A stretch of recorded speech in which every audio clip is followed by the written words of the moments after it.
Shitcoin Master. Aujourd'hui, on se retrouve dans ce cadre et on a intitulé ce programme de formation comme étant le programme ultime pour se faire des millions avec les shitcoins. Et chacun de ces mots est mesuré. Les shitcoins, je pense que tous ceux qui sont ici le savent pertinemment. C'est une catégorie d'investissement très risquée vers le haut comme vers le bas. De la même façon qu'on peut passer de 0 à héros, on peut également passer de héros à 0 avec les shitcoins. Et je pense que c'est un aspect qui plaît à beaucoup de personnes, cette adrénaline-là. Et moi, je n'ai aucun souci avec parce que quand on est bien organisé, on ne peut pas sombrer. Parce qu'avec un minimum de formation, on apprend à manager son capital. On apprend à faire des allocations de son capital de façon à n'allouer au shitcoin qu'une partie infime de son capital, de façon à ce que même si on échoue dans les shitcoins, on ne tombe pas à 0. Nous sommes ici pour gagner. Amen. Avec les shitcoins. Ce qui fait qu'on va mettre toutes les chances de notre côté et puis on va travailler dans ce sens-là. Nous sommes tous ici pour apprendre et c'est merveilleux de voir qu'on se rencontre comme ça pour apprendre. Là, je vois Djibouti et également là. En coordonnant les efforts, en se formant comme ça et en étant nous-mêmes des relais de ce qu'on apprend au jour le jour, on peut réellement avoir un impact. Ici, si chacun s'engage, on a réellement un impact dans au moins 20 pays. C'est puissant en fait. Les shitcoins, ça doit nous pousser à réfléchir. Comment est-ce que quelque chose qu'on dit que ça n'a pas de sens rend les gens riches? Il y a quelque chose là-bas. Parce qu'on peut certes dire que c'est shitcoin, mais c'est le coin qui est shit. Les dollars que ça donne ne sont pas shit. Nous, on veut donc comprendre. Et c'est ça qui nous a poussé, nous, au CIA, à aller fouiller. Nous sommes allés fouiller et on s'est rendu compte que non, en fait, il y a une logique derrière ça. Et tout ce qui a du succès a forcément une logique derrière. Les êtres humains ne peuvent pas aimer quelque chose qui n'a aucun sens. Si les êtres humains aiment, c'est que ça a forcément un sens. Et c'est à nous maintenant de trouver le sens que cette chose-là a. Et quand on aura trouvé ça, on va essayer de reproduire le processus pour retrouver donc à la base des choses qui vont avoir du sens. Et être comme ça dans le bain. C'est ça la formation Shitcoin Master. Et maintenant pour arriver là-bas, on a donc organisé ça sous forme de modules. Nous on aime bien être protocolaire au CIA, de façon à ce qu'on puisse clairement expliquer pourquoi et comment on a pris telle décision, la conséquence que ça a eu, et qu'on puisse être capable de reproduire ça. Et c'est ça qu'on veut transmettre dans la communauté, pour que chacune comprenne que l'écosystème crypto-blockchain, ce n'est pas le hasard. On peut aller là-bas avec une approche scientifique, une approche logique, une approche cartésienne, et vraiment dérouler une stratégie qui te permet d'atteindre des résultats que tu peux répéter. C'est ça qu'on vise avec cette formation-ci. Il faut savoir que les shitcoins n'offrent aucune garantie. Et c'est un jeu clair. C'est pour ça que c'est public. Parce que c'est un jeu clair. Tout le monde est d'accord que, comme on parle là, c'est un jeu, ça peut s'arrêter à tout moment. Et il y en a qui peuvent perdre leur argent, il y en a qui peuvent gagner. Plus on fait les recherches, plus on se rend compte qu'en réalité, on n'investit pas dans les shitcoins. On mise sur un shitcoin. On n'investit pas. Tu peux faire ton analyse comme tu veux. On va voir les 3 stratégies. Vous allez vous rendre compte qu'il y a plusieurs catégories de shitcoins. Mais 99% des shitcoins là, il y a une personne ou peut-être 5 personnes qui peuvent décider à tout moment d'arrêter le jeu. Ils disent, ça nous suffit. Même Pépé, aujourd'hui les gars peuvent dire que bon, Pépé ça suffit. Ils tuent Pépé. Ce qui fait que tu ne peux pas dire que tu as investi. Parce que tu ne peux pas faire une programmation long terme avec ça. Tu as misé, tout simplement. Donc, on doit bien savoir que on n'est pas ici en train de parler des investissements classiques. On est en train de parler plus de quelque chose qui se rapproche vers les paris. Oui, on peut dire ça comme ça. Les shitcoins ne sont pas tes amis. Les shitcoins, ce n'est pas nos amis. Les shitcoins sont principalement là pour enrichir les promoteurs de ces shitcoins et leurs amis et leurs cercles. Moi, si je crée un shitcoin maintenant, je vais partager ça avec vous d'abord, à l'avance, avant d'aller parler de ça au monde entier. Vous voyez que vous allez vous enrichir parce que on a été à la base du projet. Les plus grands gagnants seront moi, le créateur, et nous. Entre nous, les amis. Ça, c'est l'objectif principal des shitcoins. Parce que quand on fait quelque chose, surtout dans l'écosystème crypto et blockchain, mettons-nous d'abord aussi à la place des créateurs du projet. Vous pensez que le petit gars de 12 ans qui crée le projet, son shitcoin, lui, il est en train de vouloir faire... Non, il lance son truc parce que ça lui plaît, parce qu'il veut s'amuser avec ses amis, parce qu'il veut créer un buzz, parce qu'il veut collecter l'argent des personnes. C'est triste à dire, c'est difficile à dire, mais ça fait partie du jeu. Et je pense que ça fait partie des choses qui rendent le jeu excitant. Ça ne doit faire peur à personne.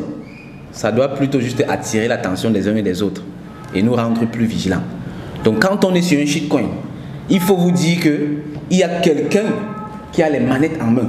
Donc lui, il est comme ça. Il a 60% des pièces. Avec 10% seulement, il peut tuer le projet. Donc à tout moment, il peut dire que bon, je vais dormir, j'arrête, demain je vais lancer un autre projet. Il arrête, il part dormir. Toi, tu avais mis tout ton espoir sur ça. Et lui, il est parti dormir. Tuant comme ça ton espoir au passage. Autre chose à savoir, un seul shitcoin peut te rendre méga riche. Quand on comprend la stratégie derrière les shitcoins, on est à un shitcoin du million de dollars. Oh yes. Ouais. Oh yes. On est à un shitcoin du million de dollars. On est à un shitcoin de tout en fait. Mais de l'échec aussi. Vous voyez, ce qui fait qu'on doit être bien conscient de ça. Moi j'ai longtemps fait le e-commerce. Dans le e-commerce, quand tu as déjà tout mis ton système sur pied, tu as la boutique, tu as le système marketing, tu as les fournisseurs, tu as tout, on dit que tu as un produit du succès. Parce qu'il te suffit seulement d'avoir le produit qui fonctionne, tu as le tunnel de vente et puis tu es parti. Les ventes, c'est automatique. 10 ventes, 1 million de ventes, c'est pareil. C'est la même chose avec les shitcoins. Quand tu as compris comment ça se passe, tu as un shitcoin du succès. Un shitcoin. Et je ne vais pas aller loin chercher. Quand on voit sur l'écran ici, on voit clairement des shitcoins qui ont fait des millionnaires. On voit clairement Shiba qui a fait des millionnaires. On voit clairement Doge qui a fait des millionnaires. On voit Pepe, on voit Brett, etc., etc. Et quand on sera dans le vif de la formation, on va aller voir. Parce que ça va très loin avec les shitcoins. Quand on va aller analyser les shitcoins, on va aller voir combien les promoteurs sont en train de gagner. Wow. En live. Celui qui veut peut s'asseoir, il regarde comment les promoteurs se comportent. Ça va être puissant. Ceci étant dit, on va maintenant commencer. Ou bien? On va commencer, ok. J'ai oublié de dire ça également, à tout moment, il y a les questions. À tout moment, les questions, à tout moment, à tout moment. Aussi important, dans la salle, il y a 2 personnes qui enregistrent pour qu'on se rassure. Vous voyez, moi je suis du côté du Cameroun ici. Ici, nous on connaît ce qu'on appelle les coupures de courant, on connaît ce qu'on appelle les délestages et tout. Donc si on coupe le courant ici, ça peut compromettre l'enregistrement.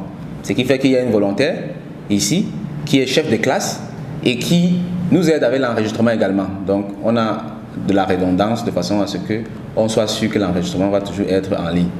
Et ensuite, à tout moment, s'il y a les questions, les interventions, les idées, vous levez simplement la main et puis je passe la parole. Ok, le camarade Anani, à toi la parole. Oui, merci, bonsoir coach, encore une fois, bonsoir tous les amis. Merci coach pour ces informations qui vraiment nous plantent le décor et nous permettent de savoir à quoi nous en tenir.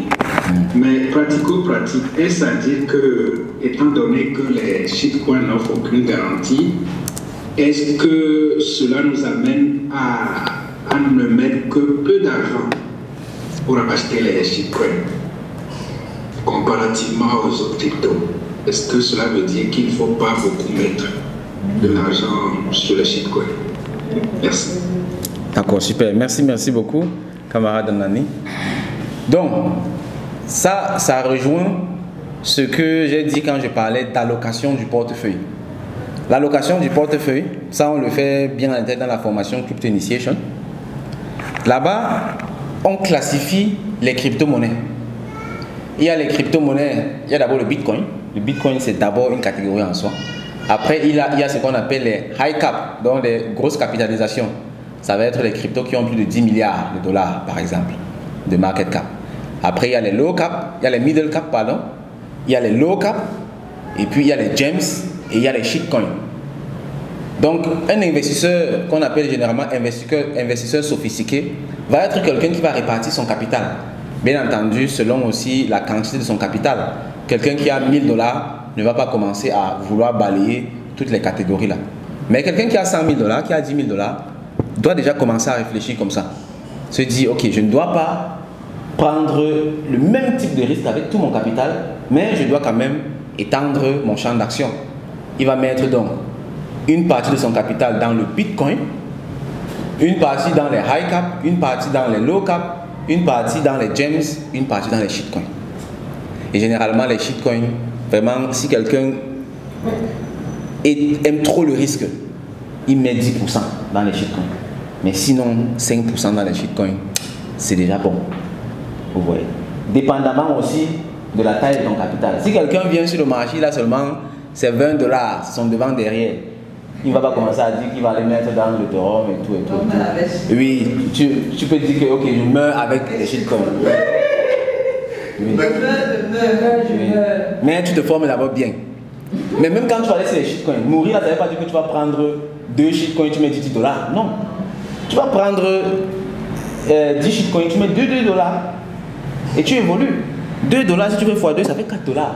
Tu continues comme ça un peu, un peu. On a la chance que ici, on va se concentrer sur des shitcoins qui sont dans des écosystèmes où les frais sont presque inexistants. Donc, quand on fait des transactions, on ne va même pas sentir que les frais ont touché notre capital. Vous voyez. Donc, pour répondre directement à la question, on ne doit jamais mettre tout son capital dans les shitcoins. Jamais. Il faut prendre une petite partie de son capital. Les shitcoins, en fait, c'est pour se maintenir dans le game, oui. C'est pour sentir qu'on vit. On vit dans la crypto, oui. Parce que quand tu fais les shitcoins, tu dors différemment. Tu sens que mince. Peut-être que tu as pris un shitcoin. Oui, on t'a lavé directement. Tu as tout perdu. Tu dis que mince, putain. Ou bien tu as pris un shitcoin, ça fait x3. Tu as vendu. Après, ça fait x10. Tu dis que mince. Donc, si j'avais attendu 30 minutes, je devais avoir 10 fois le capital que j'ai maintenant là. Tu vois un peu. Donc c'est ça les shitcoins, ce qui fait que on ne met pas une grosse partie de son capital là-bas. Un peu, on avance. Vous voyez. Mais on va voir tout ça dans au courant de cette formation-ci.